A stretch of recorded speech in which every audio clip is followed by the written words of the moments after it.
Ten for inviting us to give this presentation. It's a very important information, and often a question that most of our APD folks have. You know, what's going to happen when I go to work, if I go to work? There are a lot of myths out there. Probably the oldest myth that I am familiar with is, you know, I can only work 20 hours a week or I'm going to lose all of my benefits. So we have strived to present information about Social Security Administration's work incentives so that we could help reduce some of the fears that individuals with disabilities have when making the decision of going to work or not going to work. So hopefully at the end of this, you will take away some helpful information on how someone can go to work and earn an income and have it not impact their benefits, or maybe if it does have an impact, it's very minimal. So with that, I'm going to turn off my camera and I'm going to go through the presentation. We have about 45 minutes. It's a lot of information. Feel free to put some questions in. We may not get to the questions at the end. I believe Kim will send those to me in an email format so that I'll be able to respond or give you guys my email address and I can respond directly to you. So with that, I'm turning off this camera. All right. So our first slide is I want to work, but what about my Social Security benefits? Go ahead and change that slide, please, Franklin. Thanks. So what you see here is a breakdown of eligibility criteria. And you'll see that Social Security Administration governs both of these programs, the SSI or Supplemental Security Income and the SSDI, which is the Social Security Disability Insurance Program. They each have their own little set of rules. You'll see that Social Security or Supplemental Security Income, has state rules, meaning that it is not the same in every state. So if you leave Florida and you go to Georgia, the eligibility criteria will differ. And just because you're eligible in Florida doesn't mean you will be eligible in another state. They determine your eligibility through your medical diagnosis for SSI, and you have limited assets and resources allowed. We're going to go into each one of these bullets as we go through these slides. There are income restrictions at initial eligibility for SSI, and there are some income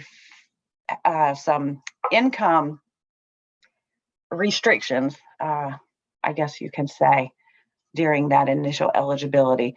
Income does affect the benefits, so wages that people earn from employment, as well as unearned income. And unearned income is going to be your SSDI, maybe child support, unemployment benefits, things like that. And then for folks who are determined eligible for SSI in the state of Florida, they will automatically receive Medicaid because Florida is identified as what they call a 1634 state. So those are kind of the SSI eligibility criteria. And then DI is a little bit different. It is federal rules that govern SSDI programs, so it is consistent from state to state. Your medical eligibility is determined, so that is still a requirement, as is for SSI. SSDI does not have an asset or resource restriction. Income restrictions at initial eligibility and beyond. So what that means is for SSDI purposes, they're going to look at your income at the initial eligibility and it comes back into play later on, versus the SSI income restrictions are only at initial eligibility. And income affects SSDI in a different manner than it affects SSI, but it does affect it. And since SSDI is unearned income, and then unearned income doesn't really affect SSDI. And the insurance that folks would receive if they were on SSDI is Medicare versus Medicaid with SSI. You can go ahead and change the slide, please. Right. On this slide, we talk more about SSI. So I wanted to go through SSI, and then we're going to go through SSDI in a little more detail. It's important when you are looking at benefits that you are keeping the benefits separate because they each have their own rules. And we'll get to talking about individuals who receive both, and that's where it's very important because you don't want to cross those rules because it could be detrimental to the person that you're assisting. So SSI is a program that's funded through general revenue, and I'm sure you guys know general revenue dollars come from our taxpayers. So taxpayers are funding the SSI program. The federal benefit rate, also known as SSI, for 2021 in the state of Florida is $794. That is the maximum SSI check that someone could receive. You'll see that we mentioned the Blue Book. The Blue Book is a book that Social Security Administration has that has a list of diagnoses and the definitions of those diagnoses. So it is a great place to look if you're, questioning, maybe this disability or this diagnosis might qualify or it might not. Part A talks about the adult listings and Part B talks about childhood listings. It's important to know that folks who may be receiving SSI as Part B childhood listing, whatever diagnosis they're using to qualify as a child may not be a qualifying diagnosis as an adult. So it's a good place to look. Although the applications go to Social Security Administration and they're determining your eligibility, that one piece of eligibility determination, the medical piece, is actually done by the Florida Department of Health. In addition, people must meet a medical eligibility requirement and a financial eligibility requirement because SSI or supplemental security income is a form of welfare, so it's a needs-based program. You can turn the slide, please.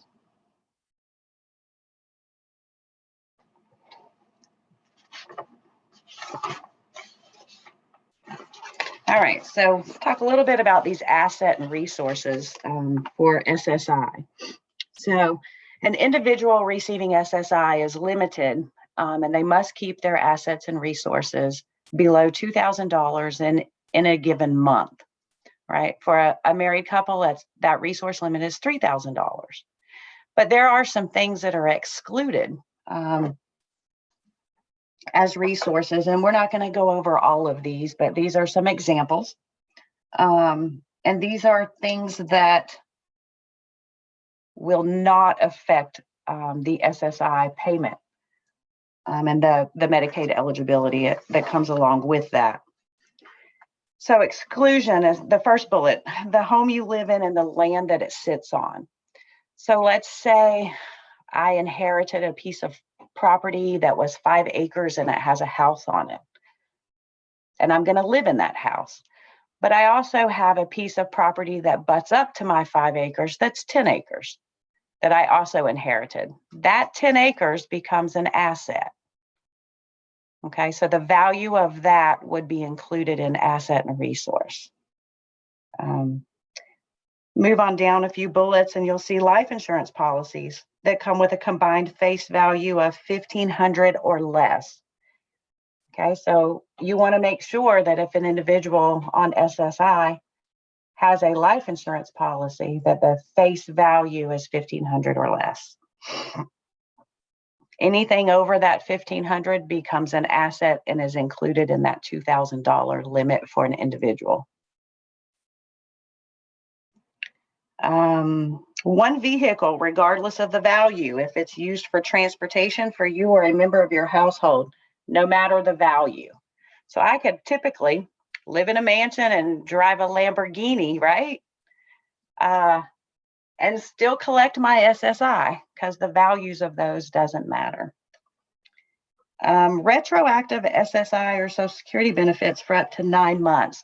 A lot of times folks will apply for SSI, say I applied in January, I didn't start receiving or didn't get an eligibility determination until September, I'm going to get 9 months, right, worth of SSI dollars, which would be over that $2,000 asset limit. So they will not count it for up to 9 months.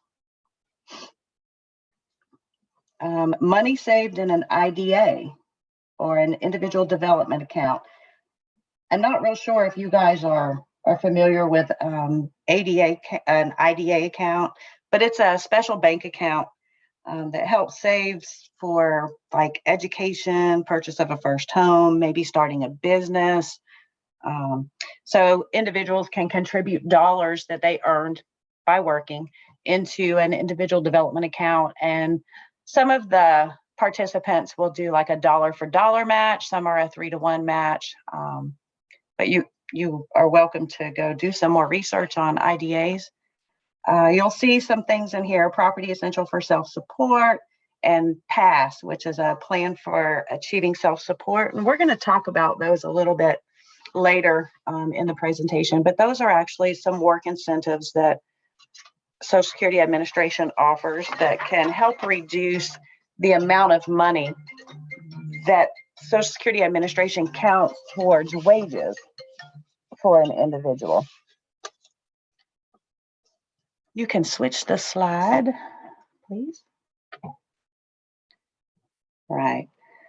So more about SSI, or supplemental security income. They're going to look at, when you apply, how much money has this person been able to earn in the past 12 months? Okay, so what they want to know is, are you able to earn SGA, which is substantial gainful activity?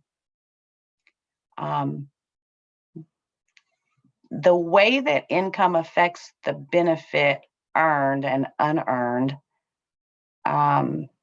fluctuates. So say I start working and I'm receiving child support. Both of those things are going to affect income from SSI, right?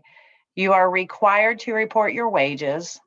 The next slide goes into some more information about this, but you are required to report your wages.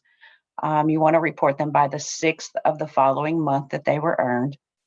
Automatic Medicaid in Florida, we've already kind of went over that.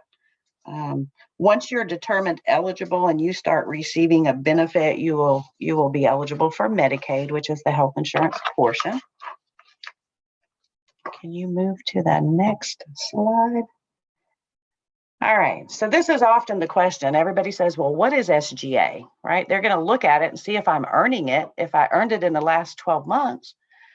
So it's usually considered, people say, oh, it's a test used by Social Security Administration to determine disability status. What I want you to take away from this is that there is a dollar amount attached to that SGA, or substantial gainful activity. That dollar amount changes in January with a cost of living adjustment that comes out.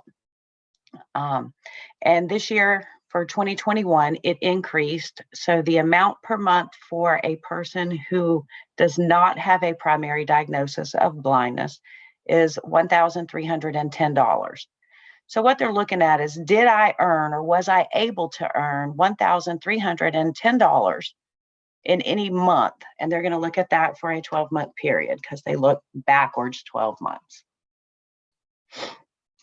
Now, for an individual who has a primary diagnosis of blindness, you'll see that the SGA dollar amount is significantly higher.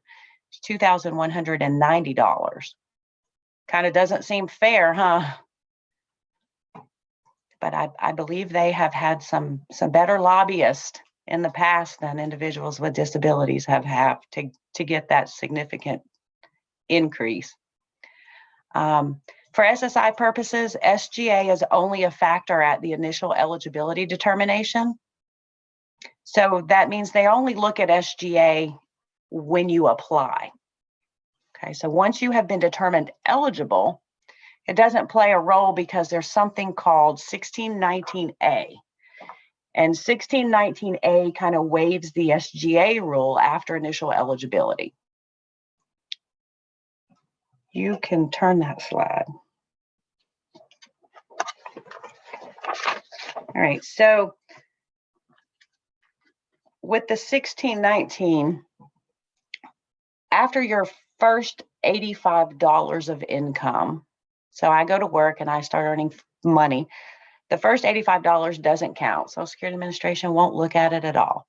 Then they will reduce my SSI benefit for $1 for every $2 that I make.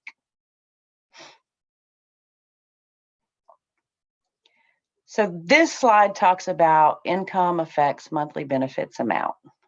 All right, so things that affect your SSI check or your cash benefit are unearned income. So SSDI, alimony, child support, annuities. All of those things affect SSI at a dollar for dollar rate. Okay, they have a general exclusion that's $20. So if I am on SSI and I have unearned income, right, SSDI, that would make me getting both benefits.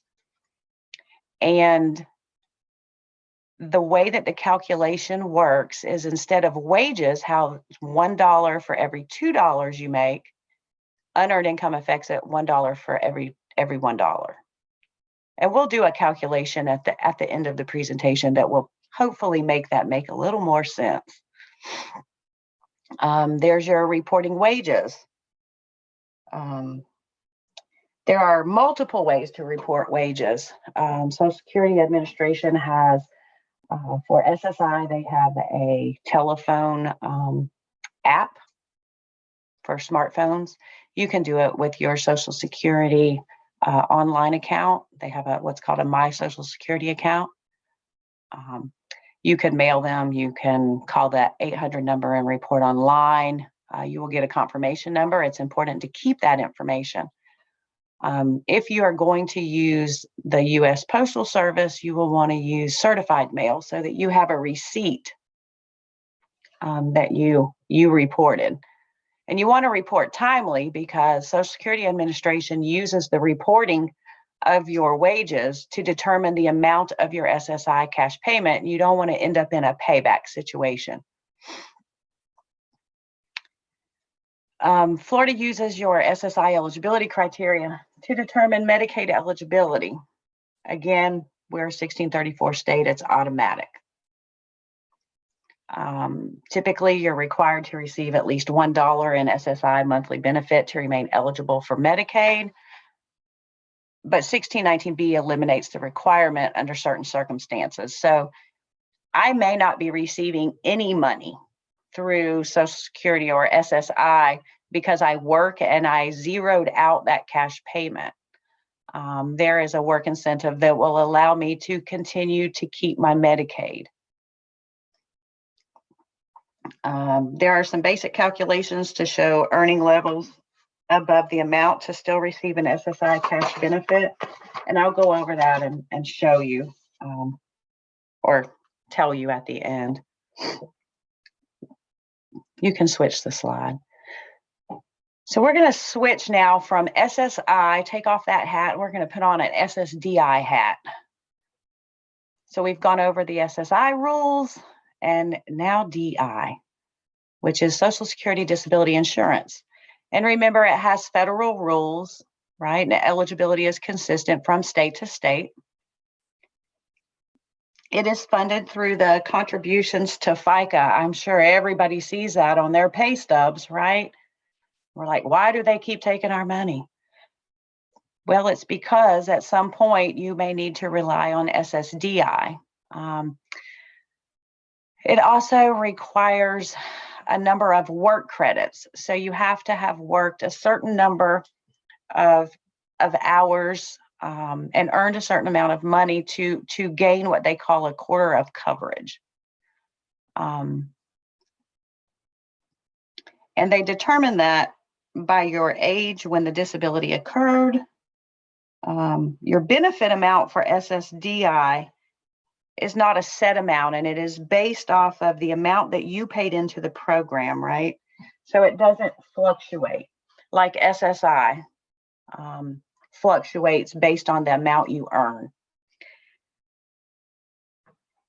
The way that it works with SSDI when you start earning income is it's all or nothing pretty much. There's no, I'm going to reduce your SSDI check because you earned this much. It's a all or nothing. Your medical eligibility, you still have to have that determined by Social Security Administration. And again, they're going to use that same blue book. And Florida Department of Health is going to make the medical determination.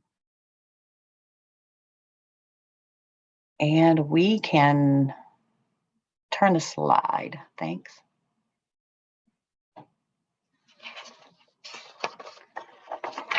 All right, so we talked about those resource limits for SSI of $2,000 for an individual and $3,000 for a couple. SSDI does not have any asset or resource limit. You can turn that one.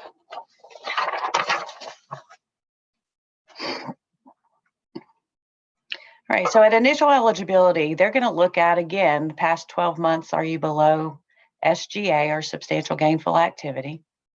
But then after that, it comes back into play, that SGA.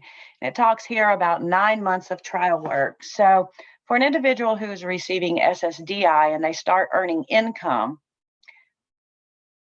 once they earn $940 a month is when their SSDI could start to be in jeopardy. This is when you really need to start tracking because some things are going to happen.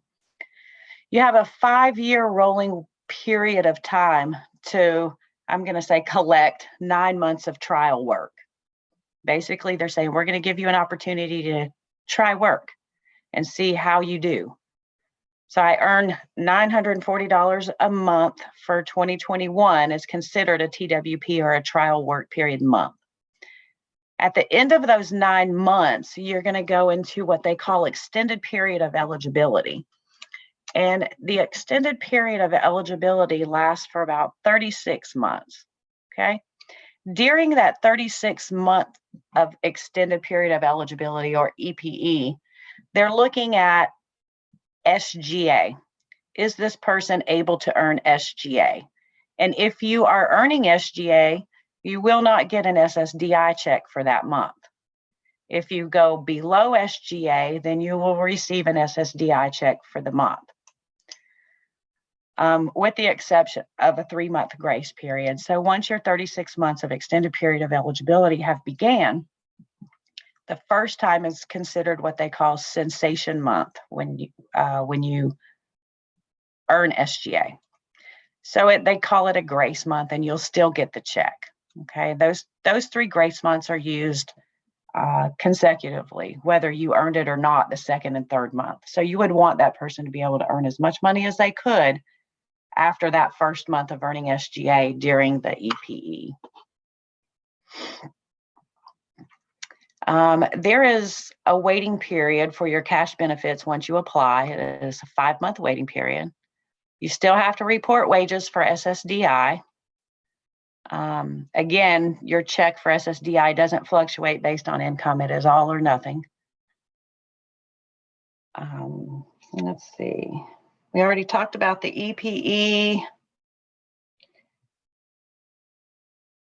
Okay, so what happens after EPE? Once that 36-month of EPE is here, now what happens in month 37? That's usually a question that people have. If the person is below SGA after the 36th month of EPE, nothing's going to happen. But the very first time that person earns SGA after their 36 months of EPE, they're terminated from the rolls of SSDI. They will have continued Medicare for a certain period of time, but they will not receive a check. Once you're determined eligible for SSDI, you have a 24-month waiting period for your Medicare. You have Part A, and there are typically premiums that are paid through payroll taxes. Part B, there is a penalty if you are not enrolled when you are initially eligible. and it goes for each year that you were eligible and you could have had it that you chose not to. A lot of times if an individual on SSDI also has Medicaid, Medicaid will pick up and pay those premiums for Medicare. We can turn it.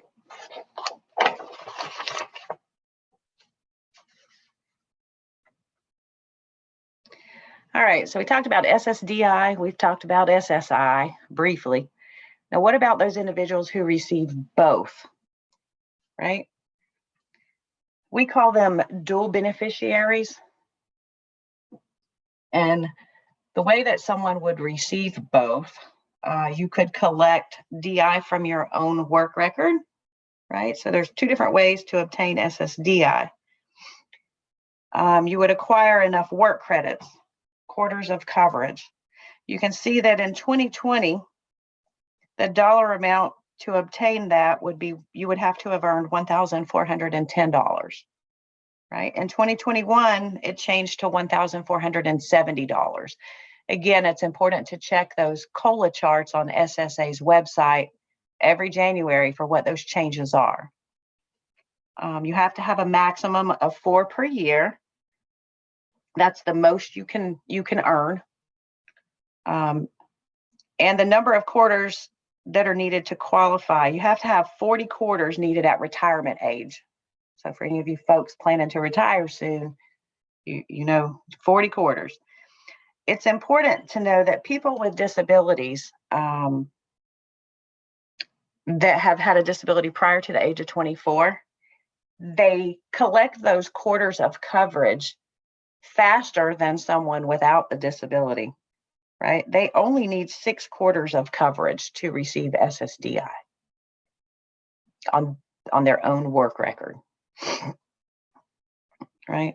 So unlike SSI, SSDI benefit amount is determined by the amount that you pay into FICA.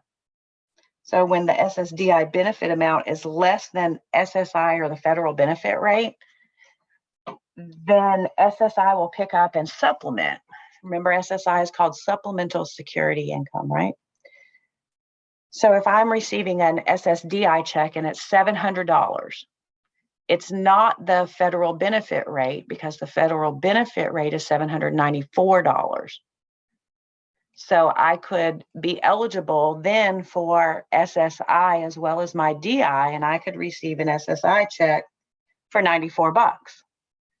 That also gives me access to Medicaid because if you're eligible for SSI, you're also eligible for Medicaid.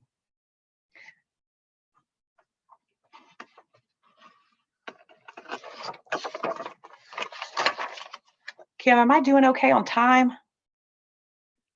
You're doing fantastic. You have 15 minutes left, so finish up your slides and then we'll see if we've got any questions. Okay, perfect. Thanks. All right, another way a person could receive SSDI is as a DAC, a disabled adult child. We also see that written as a CDB or a childhood disability beneficiary. And to qualify as a DAC, the disability had to have begun before the person turned 22, right? And one of the parents must either be receiving Social Security retirement or disability benefits because they're retired or disabled. They must have either passed away or worked enough to qualify for Social Security. The individual, it says, be unmarried and or have never been married to an individual who was not also receiving SSDI. So what that means is we have a joke within ourselves at APD, and we thought about creating what they call a DAC to DAC dating service, right? So that way, if a DAC meets another DAC and they get married, then their benefits are secure, right? But if a person who's receiving benefits as a DAC marries somebody who is not, they will lose their benefit because Social Security Administration looks at it as this person is able to provide for the individual who was identified as a disabled adult child.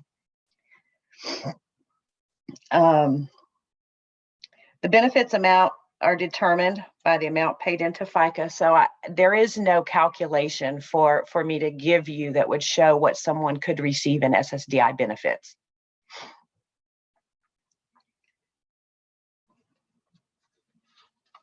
And then those bottom ones we've kind of already went over. So if a dual beneficiary, they're receiving what? SSI, SSDI, Medicare, and Medicaid. They kind of get the whole shebang going on there. But something to keep in mind, you can turn the slide. Yep, there you go. Something to keep in mind is that when a person is receiving all of the whole shebang, all of the rules apply, right? So it's important to always understand the rules that govern the programs and not to cross over those rules. Like I said, it would be very detrimental to the individual you're serving, and you would be more hurtful than helpful. Rules of particular note, where trouble begins. Right, so back to that myth of working 20 hours a week. It's really not the number of hours a week that someone works. It's the amount of money that they're earning. Keep in mind the asset and resource limit. There are ways that individuals can keep that resource and asset limit below that $2,000 if they're working, and maybe they're earning enough that their checking account will be over $2,000 even after they pay their bills. But ABLE accounts are a way that individuals can save money that is not counted as a resource. I don't know if you guys are familiar with ABLE accounts, but you can check out more information on ableunited.com. But an ABLE account's a way to save, and it's a tax-free savings account, by the way. Without losing your benefits, folks are able to save up to, like, I think it's $15,000 a year. If they are working and not saving for retirement, then that amount is increased by some. There is some eligibility criteria for ABLE accounts. You have to be a Florida resident at the time of application. You have to have a qualifying disability with onset prior to age 26. Everyone who receives APD services would qualify or meet the eligibility criteria for ABLE account. Entitled to SSI or SSDI is another one. So that is definitely something to look at. I know that the funds that are in or withdrawn from an ABLE account are usually disregarded when determining SSI or Medicaid eligibility because there's what they call qualifying disability expenses, and that would be why the money was coming out. And they define those qualified disability expenses as things like educational expenses, housing expenses, transportation, employment training and support could be a qualifying expense. Assistive technology, there's a lot of things that those funds could be utilized for. You got PASS accounts we're going to talk about, PES accounts we're going to talk about, special needs trust, that is a way to protect someone's benefits. I'm not very versed in special needs trust. My advice is to use an attorney that specializes in trust because the way those are set up really play a significant role in protecting someone's governmental benefits. So there are also some things called work incentives available to reduce the amount of earnings that Social Security Administration counts. So we kind of give you some of the rules and the eligibility requirements. So let's look at the next slide. The next slide is kind of a breakdown of what is available as far as work incentives through Social Security Administration. And we're going to go over some of them, not all of them. We don't have enough time, obviously. But some of the most significant we will go over. And you'll have SSI on the left-hand side. So those are work incentives that apply to individuals who are on SSI. On the right-hand side, those are ones that would apply to individuals on SSDI. And then at the bottom of their slide, you have the ones that are for either or. They can be used, for someone on SSDI or SSI work incentives. I want you to know that you can use more than one work incentive at a time. And the reason we use these work incentives are to protect our benefits.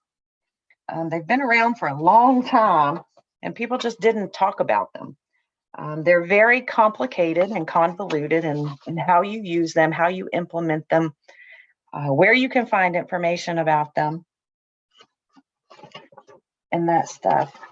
So since this is a visions conference and we, talking about education and we are dealing with students, I think it's appropriate to first talk about that student earned income exclusion. We often call it SEIE. We use a lot of acronyms, right? So a student earned income exclusion is an SSI only work incentive. And it allows individuals who are under the age of 22 and regularly attending school to exclude earned income up to a certain amount, which changes annually. Right, so back to that COLA chart. So for 2021, a student regularly attending school under the age of 22 can earn up to $1,930 a month of excludable earnings. All right, and the maximum per year is $7,700. So SSI will not count $1,930 per month for a student earned income exclusion with a maximum amount of excluded $7,770. Right, so they will review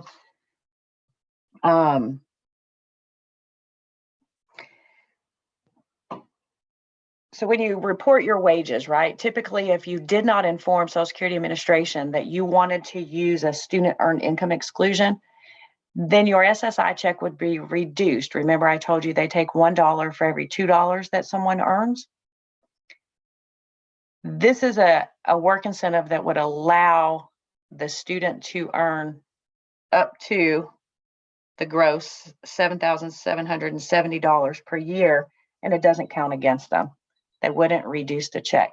Now, you have to understand this particular exclusion applies before any of the rest of these. So that's also why it's number one under SSI. They're going to look at that first. Okay. And for folks who are not able to claim that full amount in a month, they can carry the balance over to the next month. So just because they say, okay, $1,930 per month, but what if I made $2,500 that month? Then I would be able to carry over the remaining balance for the next month. Maybe it goes up and down.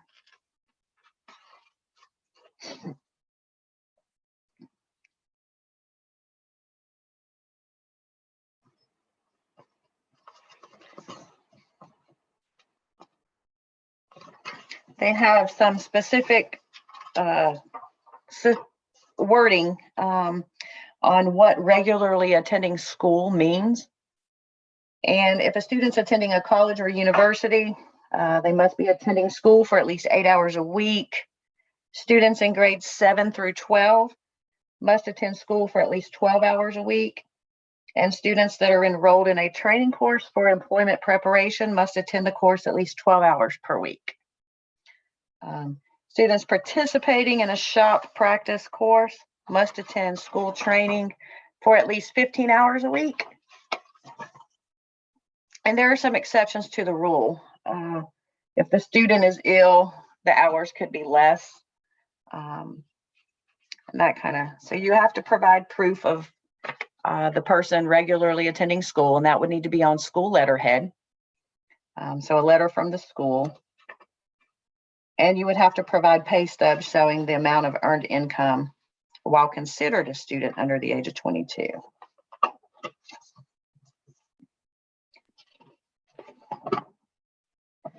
Ms. Valenzuela, we have 4 minutes left. Well, actually, it just slid down to 3. Oh, no.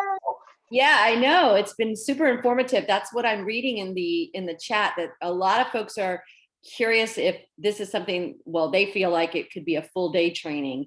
I've shared with everybody that your presentation is, it's downloadable over in our documents and handouts section. Is there anything that you feel like you need to conclude quickly with your slideshow before we get into a couple of questions? Let me just quickly go into, I want to give them like kind of an overview of the calculation sheet, even though it's not a part of the slide. So let me do that part real quick.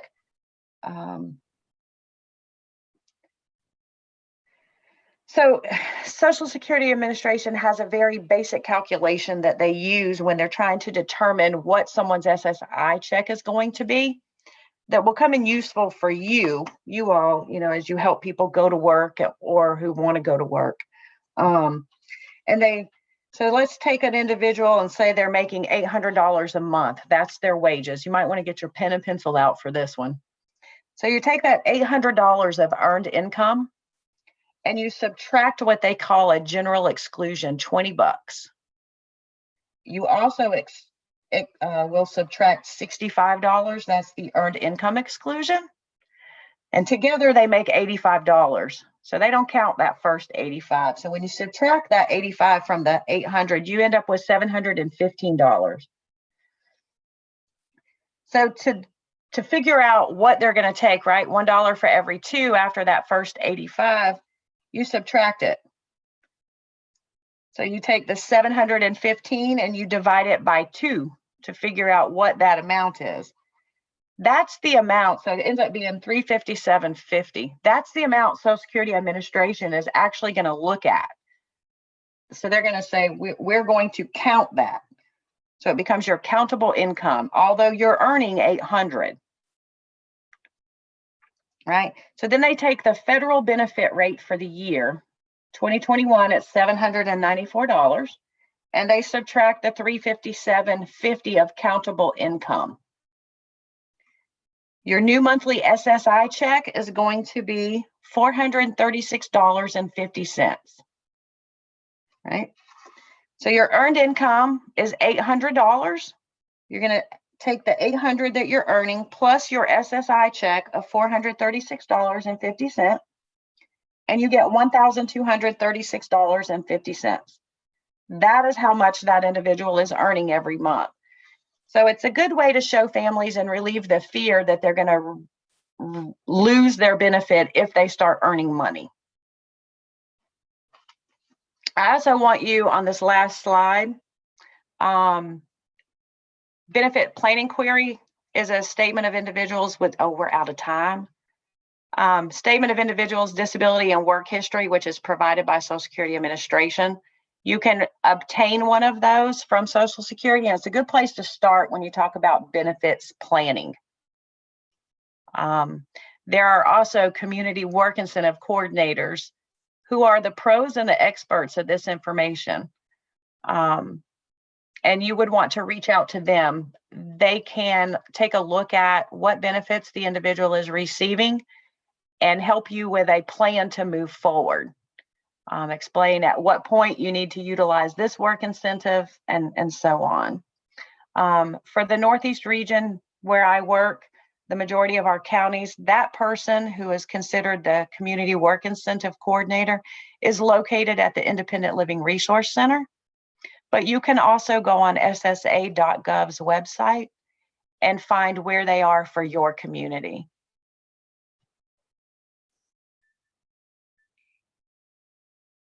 Participants, this would be a great time to take a screenshot or maybe use your phone and take a photo of the information up if you haven't already downloaded Ms. Venezuela's presentation. Jennifer, do you want to put your face back on for us so we can say thank you? I will put my face back on. There she is. Okay, I also want you guys to know that this is a ton of information, and there are some things we didn't get to go over. The Agency for Persons with Disabilities has trainers that provide a 2-day certification course for our providers, but that training is open to anyone who wishes to attend. We are just now getting that training out and about on the website for participants to register, and it is a virtual training at this point. Good information. So I've kind of gone through the chat. There's only one comment. All the comments have been great and that you're full of wonderful information. So we want to thank you so much, Jennifer, for sharing with us today and taking time out of your day, not only to join us at Visions, but to share your important information. I do want to remind everybody that the whole presentation can be found under your Eventmoji at Documents and Handouts. She's got it there. Is there any burning questions that we have to ask Miss Jennifer before she heads on and everybody heads to lunch?